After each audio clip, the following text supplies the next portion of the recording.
इथे सबवे बनणार आहे.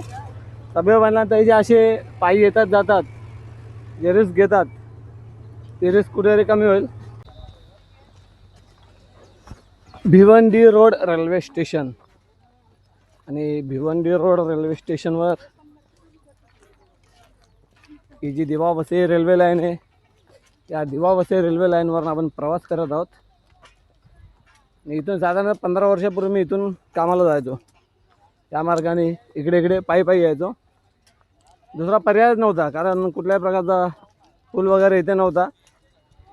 आणि हा भिवंडी रोड रेल्वे स्टेशन, इकडे कामाला मी होतो. या साईडला प्रेरणा कॉम्प्लेक्स, काय प्रितेश कॉम्प्लेक्स, भरपूर काहीतरी आहेत, मला पण आठवत नाही आता नावे. 15-16 वर्ष होऊन गेले. तर आता जे रेल्वे ट्रॅकवरनं येणं जाणं होतं ते कदाचित बंद होईल. काही ते सबवे बांधण्यात येत आहे. हा बघा, सर्वात पहिले ते इथे डबल लाईन एक टाकलं ते WDFC अंतर्गत. आणि लोकांना येण्या जाण्यासाठी जो पर्याय म्हणून इथे सबवे बांधण्यात येणार आहे. पाहू शकता, सबवेतनं आपण कालांतराने येणार जाणार आहोत, बाईक्स घेऊन किंवा पायी पायी म्हणा. आणि या दिवा वसई रेल्वे लाईन, इथे अजून बरेचसे कामे आहेत, पुढे दाखवेल.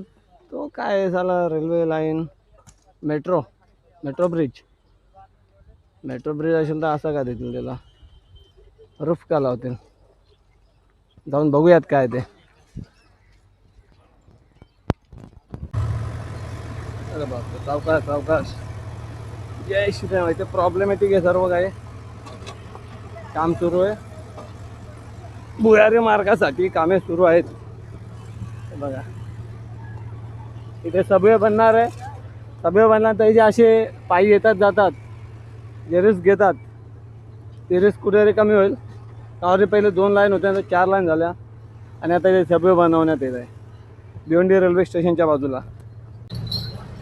अंजोरपाटा मेट्रो स्टेशन ते अंजोरपाटा रेल्वे स्टेशन साधारणतः चालत आल्यास 10 मिनिटाचा रस्ता.